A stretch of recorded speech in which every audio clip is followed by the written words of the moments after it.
what we want to do is talk about some things that you can do to manage that bass population in the direction you want it to go. Give you some tools that you can work off of back at the house when you're trying to figure out what all was said today, which is much like trying to drink out of a fire hose. Now, we got a lot of private impoundments in the state of Texas, well over 1 million. And although they weren't built with livestock watering in mind, recreation's become a very important part of the utility of these private waters. And they vary in size, as you know, from a cow track all the way up to private lakes that are several thousand acres in size. So there's a lot of variability out there. But a funny thing happened. And, about October, just 4.5 months ago, I was about ready to declare all our ponds dead and forever rest in peace. And then what happened in December? But this is what we were looking at. West Texas and South Texas deal with a lot of this on an annual basis. But here in the 45 to 55 inch rainfall belt, although we saw ponds drop in 2005, 2006, we've never seen anything like what we had last year. But guess what? It started raining, and there's that same pond again with a shot taken last month. And there's a lot of private water, particularly I-35 eastward, that are running around the spillway today, thanks to this last low surge we got the first of the week. So things have come back. Life is good. So what are we going to do to manage these up to their production potential? I learned very early on in my fisheries career that you can only live off this new lake phenomenon for only so long. And let's pick on, say, Lake Fork. Parks and Wildlife did something with that lake that I don't think had ever been done before. They basically extended that new lake phenomenon for a couple of decades, practically, by managing those populations and harvesting those populations correctly. And so fishing's great. Even Rick Ott looks like a hero in a 2 or 3 year old lake as those fish populations are rapidly expanding to fill those niches. And fish are growing, fishing's good. But eventually you got to pay the piper. And paying the piper means employee management. And some of these same tools, for example, like they used in Lake Fork, can be applied to private water. So if you've got good fishing, it's a byproduct of good fish populations. And what I mean by that is primarily balanced fish populations. You may not need 300 pounds of forage and 30 pounds of bass per surface acre if it's a lightly fished body of water. But you still, regardless of what the standing crop is in that body of water, you still need a good balance between the forage populations and the predators, primarily in this case largemouth bass. And again, as I said earlier, my goal is to shorten the time between bites. I don't like fishing. I like catching. I've been known to break out a jug of rope, known her the shocking boat. But a lot of these lakes are not managed anywhere near their potential. And what do I mean by that? Well, I talked about catfish ponds for just a minute this morning. 1,000 pounds per acre of edible sized fish per year is very realistic in our smaller ponds.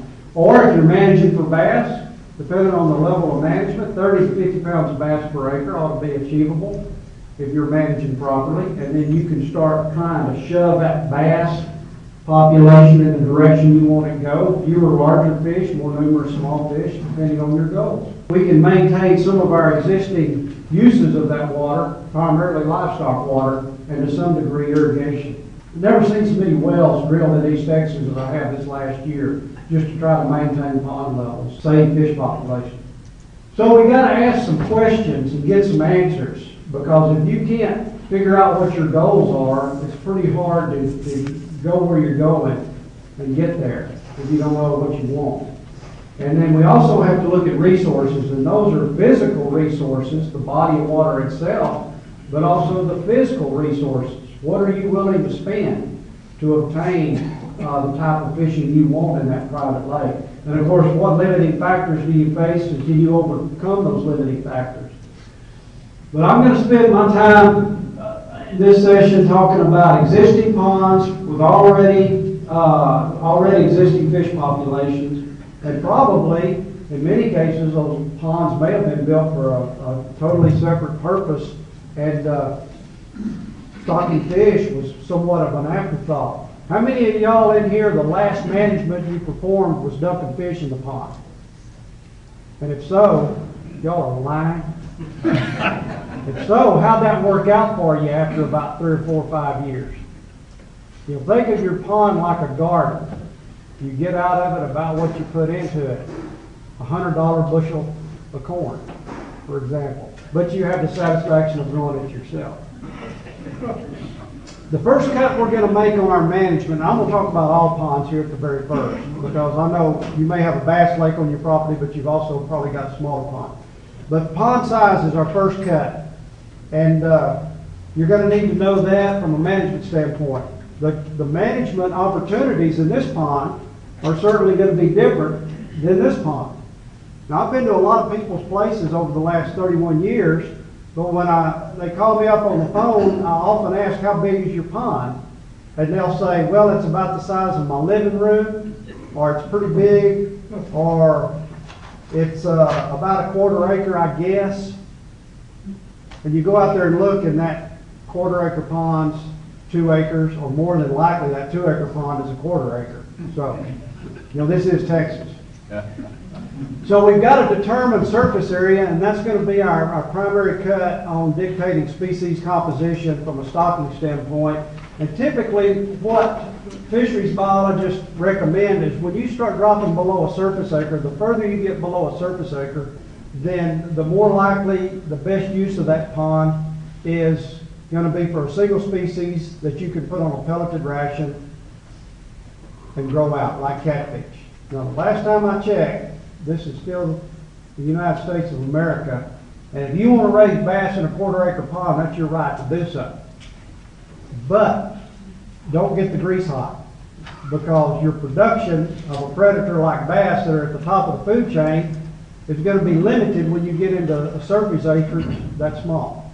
So here again, you can do what you want to do, but typically we start recommending bass as an alternative when you hit a surface acre or larger. So with that said, what's an acre? Well, it's 43,560 square feet. If it were a square, it'd be 209 by 209, or a round pond, about 235 feet across, or that would be its diameter. Show you how exciting my life is as I drive down the road. I visually see how many 200-foot sticks, yardsticks, I can put in the pond, estimating size. No need to guess. With all the programs on the internet now and all the information available, you've got to know what your surface area is on your ponds and acres, because that's going to guide your management to a great degree. How do you measure? As I said, there's several different methods out there. Guessing is not on the list. But these are the basic shapes that we find in our private waters.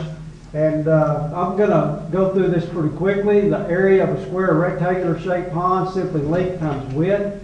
And you always divide your square footage by 43,560, and that'll give you your surface acreage. We've got a lot of triangular shaped ponds simply because we often dam up a drainage and back water up into a draw. And so some of you may remember from your school days, if some of you remember your school days, 1/2 base times height. There's your base, the length along the dam. The height is from the dam up to the upper end. So if we had a pond 200 feet by 500, multiply those together, take half of that, divide by 43,560. So you get the idea. And round ponds, I'm amazed when you get up in the air how many round ponds we've got in the state of Texas. And it's kind of interesting. The pie, I didn't have a pie sign, so I used a smiley face. But the Egyptians and the Babylonians independently both figured out what pi was at about the same time. Now, this is at no extra charge today. What that is if you had a perfectly round pond The distance around the perimeter of that pond, called the circumference, would be exactly 3.14 something, something, something times the diameter. So if it was 100 feet across, it'd be 314 around. That's how they came up with pi. They didn't have enough to do. So pi r squared, y'all remember that? You take the radius, which is half the diameter, square it, multiply it by pi, divide by 43,560, and again, that gives you an idea. So don't tell me you can't figure the surface area of your pond, because I just taught you how to do that. We talked a good bit, or Dr. Master did, about water quality. I am someone that's convinced that if you don't have good habitat for your fish, and one of the major components of habitat is the water and the quality of that water, then you don't stand a chance. You've got to get that right. I don't care how high-powered fish you put in there. Alan Forsage can sneak you a dozen Cheryl lunkers over there in the dead of the night and put them in there. If you don't have good water quality, you're not going to realize their potential. We talked about liming when you have a pH outside of about 6.5 to 9, 6 to 9.5, somewhere in that range, with a total alkalinity of at least 20 parts per million. Those are just kind of minimal baselines, tests that you need to know, particularly for those of you that are living on this side of I-45. And we talked about the liming and that sort of thing. We talked about on bass ponds the need to have some degree of water clarity, not a swimming pool clear pond, but some degree of clarity for that food chain to develop, sunlight penetrating into the water column, and also for those bass to be able to see to eat. We also talked about clearing some of those ponds using lime, gypsum, and alum, and that little clearing muddy ponds fact sheet that Dr. Master referenced a little earlier.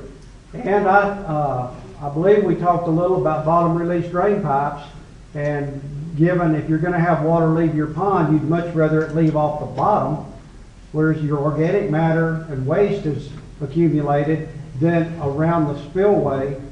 Again, that top 5 or 6 feet of water is your best water.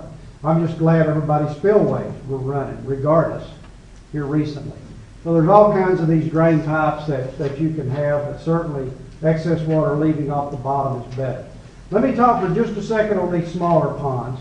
If you've got these ponds that are less than an acre and you want to manage them for their production potential, you may not need to clear that pond. And I'm going to pick on channel and or blue catfish as an alternative for these small ponds. They'll do great in a muddy pond. You just need to put them on floating feed, and they'll do just fine. You can grow up to 1,000 pounds of those fish per surface acre per year. Start with a 6 to 8 inch fingerling this time of year, and by cool weather you'll be eating catfish.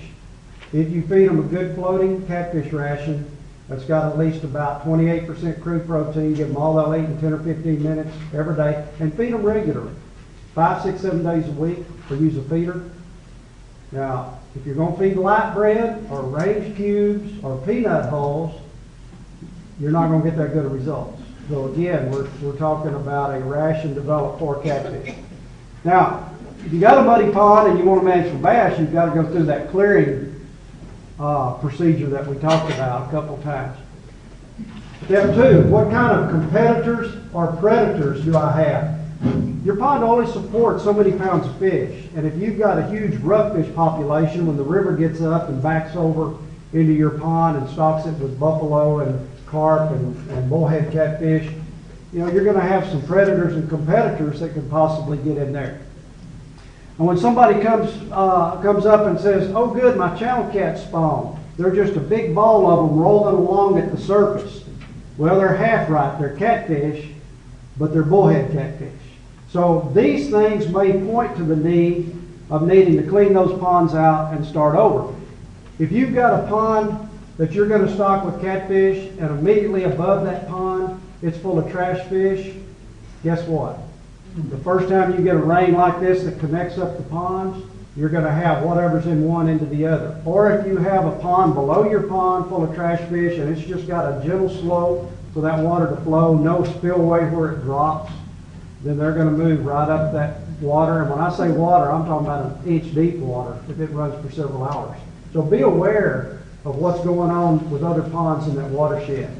And I've got a little bit different crappie picture than Dr. Master showed. These are 3-year-old fish, and I guess based on the dollar bill, they're worth about 75 cents each. But those are studded crappie, and for the reasons he indicated, you have a hard time keeping enough food on those because of their high productive rate and their predaceous nature. You got spillway over from an oxbow or the river or a public lake in some cases. Again, there's a number of these different species that you might have that could or could not pose a problem. But in these small ponds, you're probably better off if you've got all these predators or competitors to kill out and start over. And you do that with rope note. Now you've got to have your private applicator's license. A few of y'all must have that because you are going to get some CEU credit for today's program. But you can go in, apply rope gnome, and remove all the fish. That's as a warm weather proposition from about late May, early June through September. Could have been through November this last year, but typically it's a summertime proposition. Remove those fish, wait 2 to 3 weeks. Don't do like one gentleman did and rope gnome one day and restock the next. That didn't work out too well. And then restock and you're off to the races.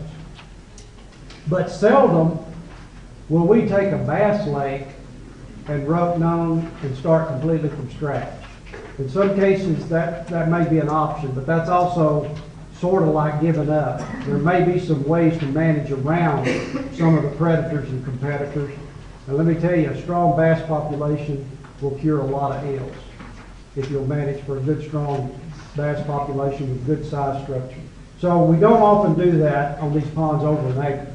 But if you're going to rope gnome, you have to go beyond surface acreage. You have to determine acre feet.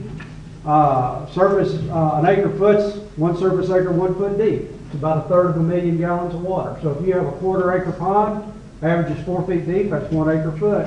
You use 10 pounds of the rope gnome powder or 1 gallon of the 5% liquid per acre foot. You can rope gnome start over. And you can see how if you've got a 15, 20 acre lake that may average 5 feet deep, when you start talking 40, 50, 60 acre feet of water, you're talking about some expense. But seldom do we want to resort to starting completely over on a bass lake. Again, these are comments talking about these smaller ponds, but a little bit of information. A lot of the herbicides that Dr. Master will talk about later, application rates are based on a per acre foot basis, not just surface area. So I'm going to skip over some of this other and get more into the fish end of it, but I wanted to let you know you've got some of these resources in your packet that help you determine surface area and average depth. And it's important to know what your surface acreage is. It's important to know what your volume is in acre feet. Again, surface area in acres times average depth in feet. And one thing I will point out is the minute you close the dam on a new pond and fill it up, it starts dying. Now, you want to delay that process and for it to take many, many years to happen, but my point is lakes fill in over time. We had a lot of lakes that were reworked this past summer because they went dry and there were a lot of dozers running.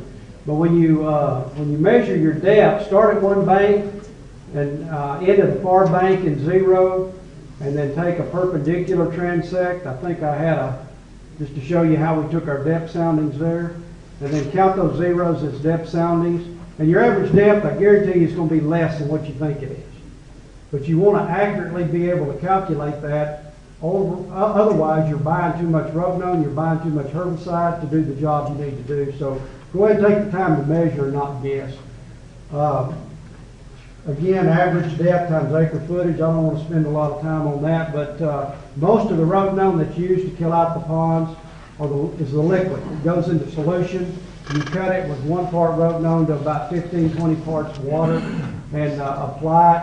Shallow ponds, you can apply it to the surface or in the prop wash. Deeper ponds, you need to weight your hose and pump it down in there. Again, water temperatures need to be 70 degrees or higher. Pick out the big fish, put them on a stringer, and get your picture taken to go in the paper. What amazes me about ponds that we rope gnome is the landowners are always disappointed in what comes out of it. You know, when Grandpa stocked that pond back in 29, it should have been full of fish. Nobody ever fished in it. It also was never managed. My point is, if you were happy with the fishing, you wouldn't be out here with a jug of rope now. So we can restock these smaller ponds with something like hybrid sunfish, or again, the staple here in East Texas, because we can produce edible fish in such a short period of time, are the channels and blue catfish, and our stocking rate will vary. So I just wanted to spend a little bit of time on catfish and the smaller ponds, giving them all they'll eat in 10 or 15 minutes per feeding. And again, the more regular you feed those fish, the better the growth rates, and the higher the stocking rates you can go with, up to 1,000 fish per acre.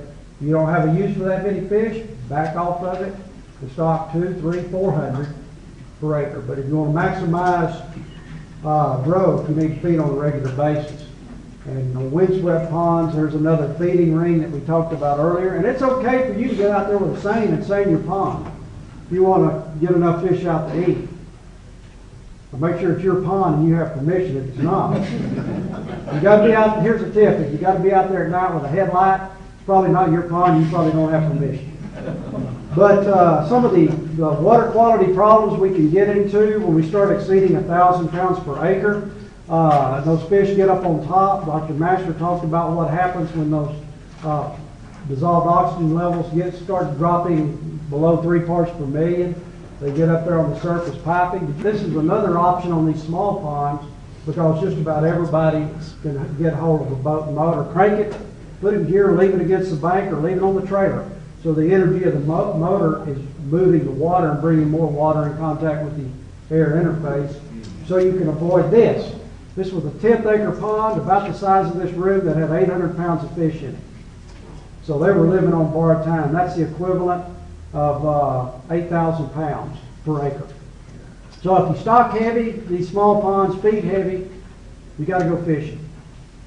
Bottom line, and have fish fry like we had for lunch. All right, now, let's switch over and talk about those ponds that are at least an acre in size, that have some degree of visibility. In other words, you don't have a muddy condition because of colloidal clay and have to go through that process, or you go through the process of clearing it. What are we going to assess, you as the owner, you as the angler?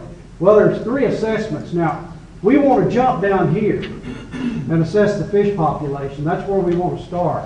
But we need to start up here with you, or the folks that fish your pond or lake, as to what it is you want from that resource. And so we're going to look at the assessments of each one of these. It's just simply, what do you want? And here's the deal. The expectation should be achievable, or reasonable and achievable, and a lot of that's based on the physical resource you're dealing with. You're not likely to grow the next state record bass in a 1 acre pond. It's just probably not going to happen. Nor are you going to grow lots of big crappie in your 1 acre pond, for the reasons Dr. Master outlined.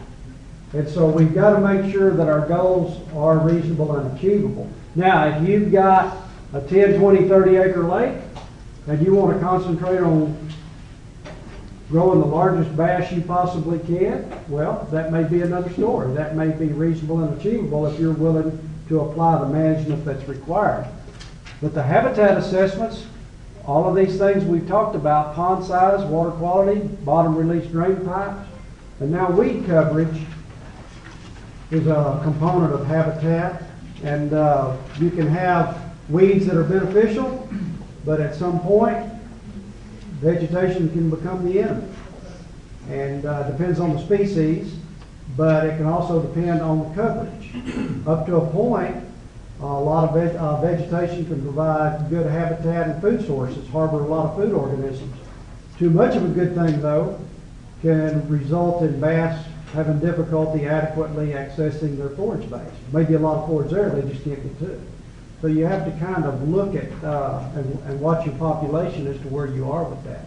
Water quality, again, we talked about a lot of this, but if you build you a nice bass pond, don't go up there and plow the watershed during the rainy season, because all that topsoil is going to end up in your pond and fill it in.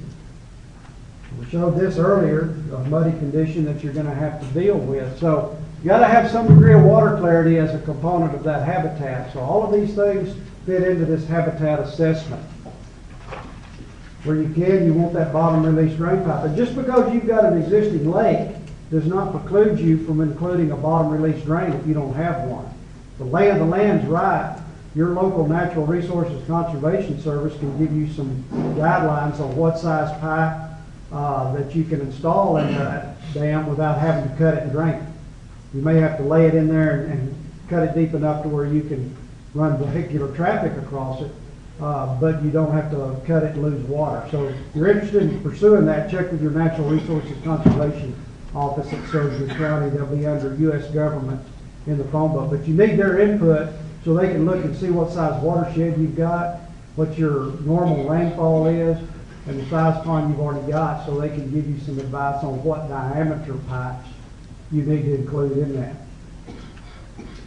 Aquatic vegetation. I'm not going to steal Dr. Masters' thunder, but aquatic weeds, as I said, can be an ally or they can be an enemy. And he already fussed at me at having an ancient picture of aquaplant on there, so I'm not going to dwell on that for very long. Okay, so we've talked about user group assessment. We've talked about habitat assessment. All of this has been discussed at length today. Now let's get into the fish population assessment. You saw a couple of tools that you could use when we were down at the lake before lunch. Shoreline seining and electrofishing. And those are certainly available to you. Every time I go out to a private lake or a club lake, there's going to be a sign tacked up on a dock or on a tree that has the rules of the day. I always like to ask the question, well, how'd you come up with that? And invariably, folks get to standing around in a circle, and start looking down at their feet and kicking the gravel. Well, that's the way they do it in Lake Forest. Or so-and-so over at this lake said it worked for them. Well, I want you to tailor your fish harvest strategies based on your fish population, not somebody else's. Does that make sense? But you got to know what your fish populations look like, what the characteristics of your fish populations are in order to tailor that harvest to your particular lake. And it should change over time. If you don't have to tweak your regulations through the years, something's not right. Because if you invoke regulations, there should be a response by that fish population. All right. Nobody ever invites me to go fishing at their pond when fishing is good. My phone number, Rick Ott's phone number, Michael Masters' phone number, somehow lost. Y'all find Alan Forsaggy's phone number somehow, because I always see pictures of him holding big bass. So, we go fishing on your pond, and we catch some bass. So what? What does that mean? Well, what I want to talk to you about is how you can make that angler catch data meaningful. And I liken it to going somewhere in a Volkswagen or a Corvette. They'll both get you there. The Corvette will get you there a lot quicker. You got a number of exhibitors over here that have a Corvette. And they can provide you lots of data in a very short period of time by coming out and doing a lake survey. Now you can also develop a picture yourself based on angler harvest. It's going to take longer, but you'll get there. And guess what? On some lakes that we kept really good angler catch data and also went in and did lake surveys, those data sets start converging over time. In other words, they start painting the same picture. So if you do a really good job with your angler catch records, it should start mirroring what you find should you hire the services of a consultant and have a lake survey done. So how are we going to do that? Well, we've already talked about seining, and here's just a common sense metaseine looking for reproduction of bass and their primary forage bluegill. It's not meant to sample the entire fish population, but everybody can buy a $20 seine and get the kids out of those $150 sports shoes and get them in some old tennis shoes and get them wet and muddy in the summer and measure reproductive success. What you're looking for is 2 to 4 inch bass in those seine hulls and many, many small half-inch, 1-inch, 2-inch bluegill and a few intermediate bluegill. You're trying to document successful reproduction. Plus, if you've got young of the year, it stands to reason you've got adults. catch records. They cost you absolutely nothing. So what we're really looking at is the relationship between bass and bluegill. And I did describe for y'all how to differentiate bluegill from your other sunfish this morning, didn't I? Okay, I won't go through that. This is not optional if you want to manage bass. You have got to have this forage species because it's in there a year in and year out. It starts spawning in May. It spawns up till cool weather. And you can supplement bluegill with a lot of different forage species, but you cannot replace it. They get in there and they start bedding up. This will start happening in May, and they provide a lot of that little forage, and that's what makes your bass population go. So you can document that, as I said, by getting out there with the seine and looking for that young of the year bass and bluegill population. Now, I'm not going to belabor this, but basically where you want to be is right here. Lots of little bass, lots of little bluegill, and then you're going to continue through angler harvest. So all of this is within the reach of anyone in this room. But angler catch records, as I said, don't cost you anything. And what I like about club lakes, for those of you that are members of club lakes, is if you got 25 people fishing, you've probably got 25 different ways that people are fishing. And that variety of ultralight anglers and fly rodders versus bait cast anglers using different sizes of lures is perfect because you're sampling a broad spectrum of that bass population present. If you're just going out there slinging 9-inch lizards, you're targeting a specific size of bass, and you're not really painting a true picture of what's out there. And you're wanting to use this as a sampling tool. Now, the house may need painting, the pasture may need mowing, but you've got to go sample your fish population with rod and reel, collect data. Now, if you can't practice that in the mirror and keep a straight face, there's no way you're going to convince your spouse. Okay? All right, how are we going to do that? Well, we're going to develop us a catch record form that we can live with.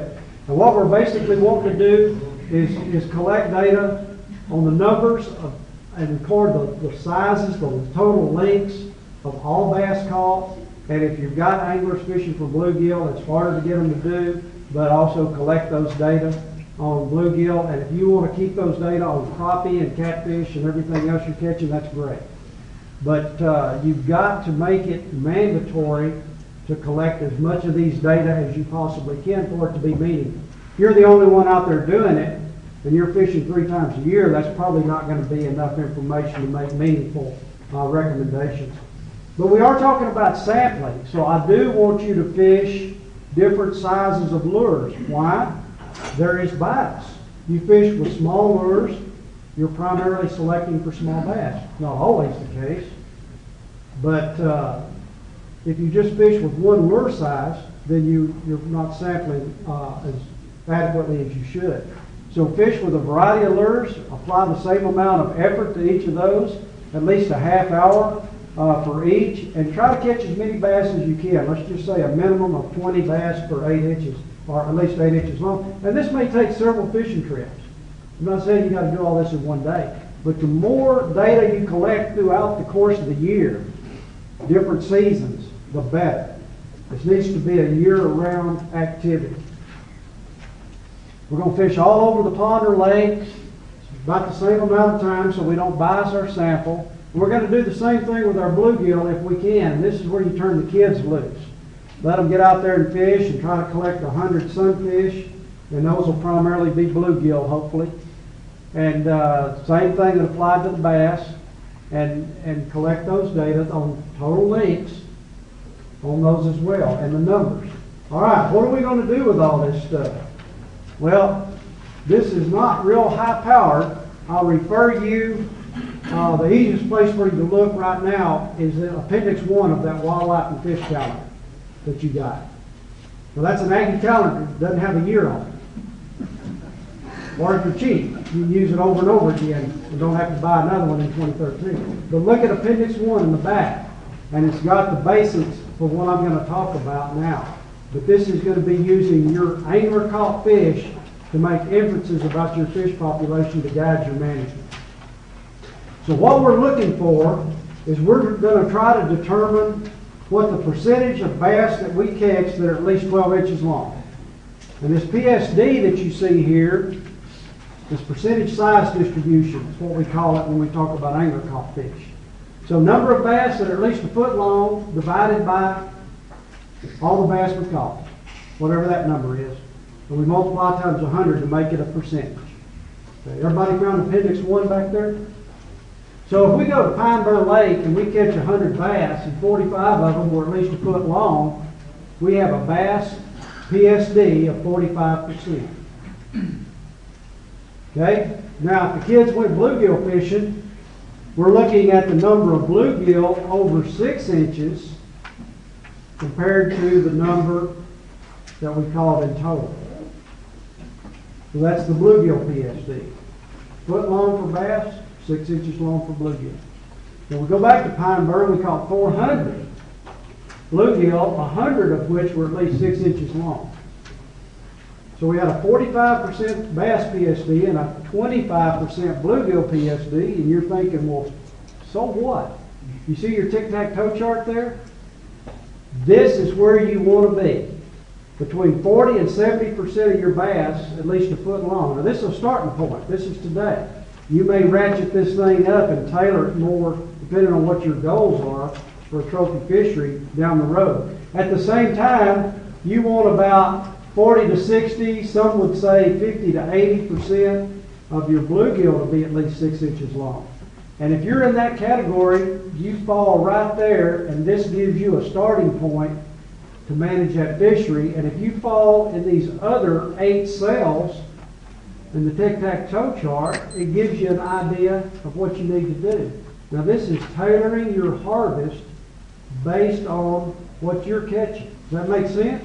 Because we're not relying on somebody else's information, we're relying on data collected from your lake.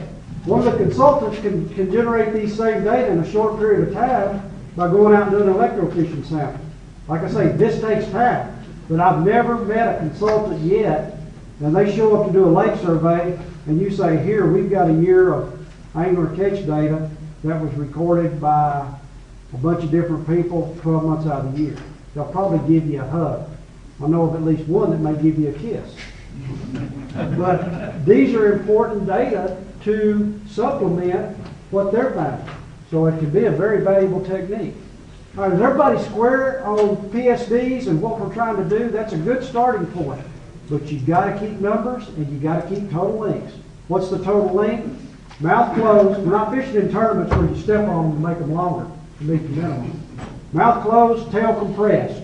Tip of the mouth or nose, tail compressed, that's called total length. That's what you want to be recording. So everybody ought to have a measuring stick in their boat. Everybody ought to have a catch record form in their boat. Or if it's your pond, in a little plastic tackle box under the oak tree next to the pond. So collect those data. Now, we're going to throw another wrinkle in here, and this is called relative weight. You know when you go to the doctor, you've got that dreaded set of scales over there against the wall, and they make you crawl up on them, and you're taking car keys out of your pocket and taking your shoes off and all that, but there's always a little plaque on there that says what you ought to weigh based on your height and gender. Well, I found out I'm the perfect weight for somebody 6'12". We have the same standards developed for bass. Now why, and bluegill, and channel cat, and white crappie, but why bass? Bass are that apex predator. They're up at the top of the food chain. And if things are going well with them, there's a pretty good chance that everything is in sync down below. But if something's out of sync, water quality wise, habitat wise, whatever, forage wise, it's going to show up in that bass population, and this will give you a way to quantify that. So what we're going to do is we're going to take the actual weight of our fish and measure it against a standard. Now, look on that bottom of Appendix 1, and if you'll look there, it'll tell you what a bass should weigh at a given length. Here's something that's important. These standards were developed for fall caught fish.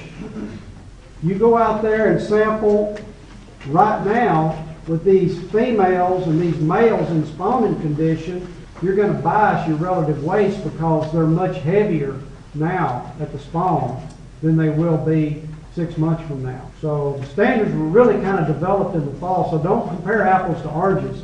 I wouldn't be surprised that we'd have some relative weights right now of 125, 130% pretty easy. 100%, that much over the standard weight because it's in the spring, right at spawning season.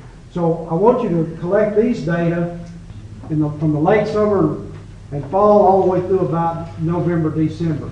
Now what we would like is for your fish to weigh 95 to 100% or more of the standard. And if you're producing footballs with fins, you're probably at about 110 and you're doing a lot of things right. But y'all have seen these snakes with fins. And basically, we're quantifying that by this technique because your relative weight's going to be down in the low 70s on some of those snaky looking fish, and something's not right. And so that's a tip-off that we need to do something different. But again, they're available on a lot of fish. I think all of that may be on your CD. But if we're not collecting accurate total lengths and good weights, it's meaningless. Now everybody's got that pair of old Springy lyre scales in the bottom of their tackle box that's rusted that weighs accurately plus or minus 6 pounds. That's not good enough. You can buy a good set of little digital scales now for 20 or 30 bucks. And those need to be the standard that you use, something that you can get a good weight on. We're going to be looking at all these things that may affect relative weight. And you've heard about a lot of this before. But we want to be shooting for this 95 to 100 on fall caught fish. And below that, we may need to apply corrective management. I also like to clump my fish into size ranges because you may have relative weights in here that the bass are in pretty good shape. But down here on the low end, they may be in not so good shape, or vice versa. So I like to kind of combine my fish and get those sample sizes up a little bit and look for trends in relative weights on these fall caught fish. Keep in mind, bass can't eat what it can't swallow. And the bigger you are, the more stuff swimming around out there is available for you to cram down your mouth. As Rick Ott said, you just want to conserve energy and get the biggest bite you can, the bigger you are, to make it worth your time going after it. But we do have to have good ability to collect those data. So we go back to Pineberg and we catch a bass that's 14 inches long, total length, and weighed 1.4 pounds. So if you look on that standard for 14 inches, I'm hoping it says 1.47 pounds. Okay, we divide what our bass actually weighed by the standard times 100, and we got 95%. Now, we're not going to make decisions based off of 1 fish or 2 fish or 3 fish. You need to accumulate these data over time to where you've got some sample size to them. But what we're looking at, and this is the 95% curve for bass 10 to 22 inches, we want to be along or above that line. And if we're along or above that line, life is good. But if we're consistently down here, something's not right, and we need to figure out what it is. And it could be low pH, low alkalinity, weed problems, muddy conditions, no bluegill, lack of the bluegill of the right size, all kinds of things. But this should be the red flag that tells you all is not good in paradise. And you're going to know this just based on your intuition from what you're catching. But again, this will quantify it for you. So go through this list. And you know what? In our private waters, the one that jumps up and bites people more often than not is that one right there. It is still legal to eat a largemouth bass in the state of Texas. A lot of people don't believe that, but it is. And the biggest problem we face on private water due to limited fishing pressure, not out here on Athens, but on private water, is failure to remove enough small bass, those 8 to 12s. I don't care what Bill Dance did this morning on his Saturday fishing show, when he kissed it and put it back and told it to grow up. They ain't all going to grow up to be trophies. So we need to be thinning these small, more numerous bass, and that's the first thing that I would look for as my relative weights drop. If you're going out and catching 20 or 30 8 to 12 inch bass every time you go fishing, that ought to be a pretty good hint. And through PSDs and through relative weights, you can document that fact. On harvest records, you got to keep the records. But if you don't have any data yet, just to be super conservative, go with something like a slot, 12 to 15-inch slot, where you're protecting the fish in there, and you're taking fish out on the low end, and just start slow until you develop some catch records, and then you can modify from there. But research at A&M has shown through the years that if you fillet that bass at 4 pounds, it's seldom going to reach 9 pounds. So if your goal is producing trophy fish, once those fish start getting up over that 20, 22-inch size, I mean, that could be a limited resource. You want to put those back. This is where anglers have it all over deer hunters. It's pretty hard to put that bug back in the woods once you field dress it. But you can have the experience of catching that 6-pound bass, put her back, and catch her again when she's 9 pounds. Talk about a renewable resource. So that's where we have a real advantage over our hunter brethren. And if you're just stocking, wait till you get spawn from those bass before you start taking fish out. If it's a new lake or you clean the lake out and start it over because of the drought. On these slot limits, if you are using a slot limit, what we're finding is lack of harvest renders a slot useless. You've got to be taking some of those smaller fish out so those fish will grow up in that slot more quickly. There's a lot of competition out there when you're swimming around 8 to 12 inches in length. And as those bass grow, their mouth size gets larger, so there's more pieces of the pie swimming around out there that they can get down their guts. I don't know how else to put it. You know, with a bass being able to eat a bluegill about 1/3 its length, you're looking at about a maximum, 3 to 4 inch bluegill is going to be about it. If all you got's a 6-inch bluegill, those bass will start to death. So watch your PSDs and relative weights and let them be your guide to adjusting those harvest rates. What else have we got going for us? I've already talked about fertilization, feeding. Dr. Master covered aeration. We talked about the pitfalls you need to watch for in a fertility program, and also how you can employ a supplemental feeding program. And in some cases, supplemental stocking in existing fish populations is called for. You know, we rocked along, and our state record for a largemouth bass was stuck on 13 pounds something from Medina Lake that was caught in 1943. And then in the 70s, Bob Kemp, then Director of Fisheries for Parks and Wildlife, brought Florida bass in. And in this very county, in Henderson County in 1980, John Alexander broke that record. And in 1981, he broke his own record again out of Lake Echo, right here in Henderson County. So Florida bass changed the game.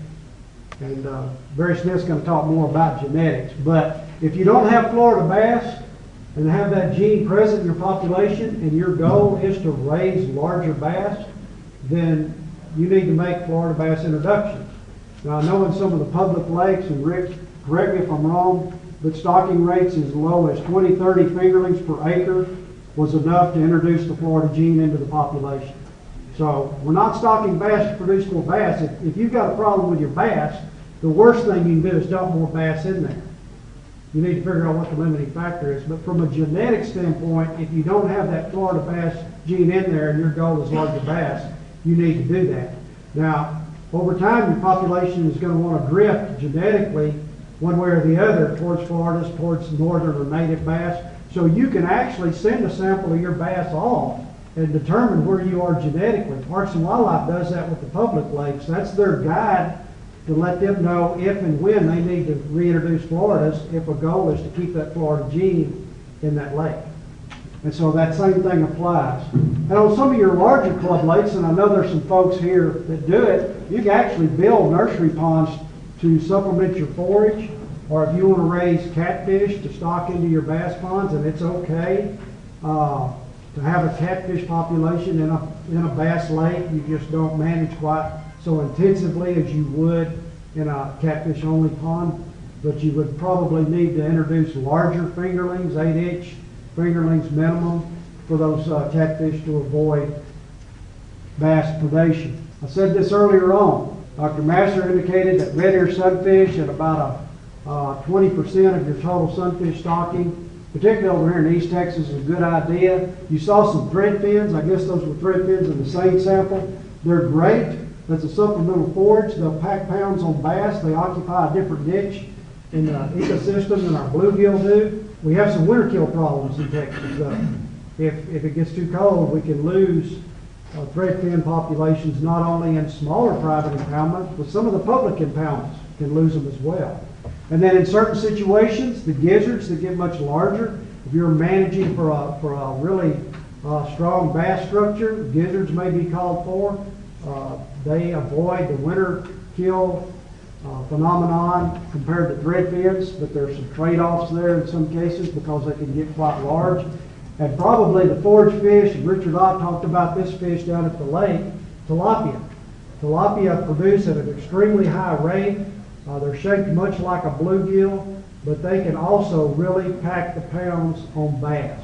So beyond bluegill and red ear, you've got quite a few additional forage species at your disposal that you can use to help guide that bass population along. What I don't want to stock is forage for bass, and what I mean by this is your only forage is hybrid sunfish, because when you get these F1s that are generated from bluegill green, bluegill red ear green crosses, a high percentage of those populations are males.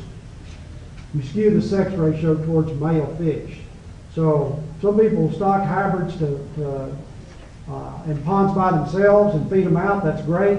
But as bass forage, they don't need to be your primary forage fish. A hybrid bluegill does not produce like a bluegill does.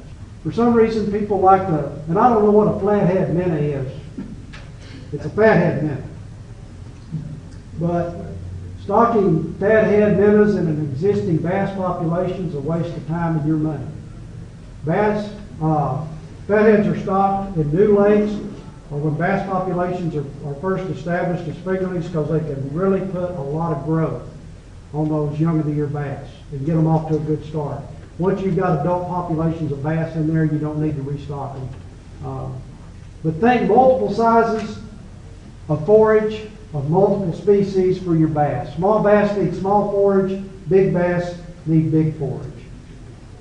We've got Copper-nosed bluegill is the same bluegill. Copper-nosed bluegill or bluegill. They're still bluegill. Introducing fingerling bass into an existing pond, will they survive?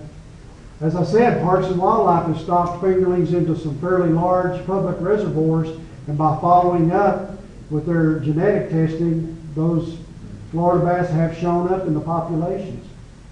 We have a couple of scenarios. Bass over-harvested. This happens particularly in those ponds less than an acre that you're trying to manage for bass, and this is why we kind of use an artificial 1 acre minimum to where you may over-harvest and you may have to go in and stock some advanced bass fingerlings. But here again, for most of you in private water, this is our nemesis. We're not taking enough small bass out.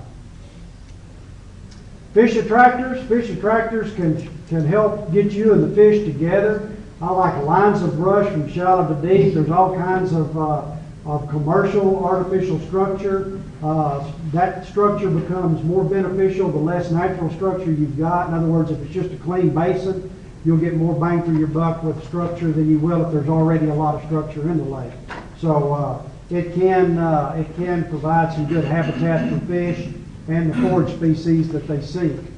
You know, I used to recommend this a lot, that we go into November, early December and pull these lakes down 2 or 3 feet and then plant the shorelines in ryegrass. Then when you flood them back up in February, as that grass decomposed, it provides a lot of habitat and a lot of small microorganisms for the young fish to feed on. But I tell you, it's pretty difficult for me to look people in the face, in the eye, and suggest they pull a lake down anymore, given what we just came through. I have a hard time suggesting somebody pull a lake down. Who knows when it's going to rain again, right? All right, here's my bass management law. So law is something that is indisputable. You want more bass, grow more forage. And we've given you the tools on what you need to do to accomplish that. And you can't catch her if you can't grow her first. So here's my take-home message. Tackle your biggest problem first. If you got a pH of 4 and an alkalinity of 0, your biggest priority is not stocking Florida bass into that pond. Look at your habitat. You're not going to have a quality fishery develop. It can't reach its potential if you don't have good habitat. So you've got to meet those minimums. Take home message 2. It's still legal to eat a largemouth bass, as I said. And we need to be putting some pressure in most of our smaller impoundments. You want to be conservative? Get your catch record data together. Look at your PSDs. If you're down in that 20-25% range, you are only 20 or 25% of your bass are a foot long, it's a pretty good indication. If your relative weights on those small fish is running 70-75%, that's a pretty good indication. You've got too much competition among those small bass. You need to thin them out so the remainder can grow. Or look at some of those other limiting factors. Water quality, too much vegetation. Do you have the right forage fish present? And take home message number 3, just because it seems like a good idea doesn't mean that it is one. Your buddy offers to dump a live well full of crappie in your 3-acre pond or a bunch of bass in your 3-acre pond. Resist the urge to do that, because it's not going to be in your interest to keep that lake balanced by pulling a stunt like that. And I said from the outset, better fishing is the direct result of one thing, and that's better, again, better defined as balanced fish population. If you don't believe that, that right there is more likely to happen. And it hasn't happened yet.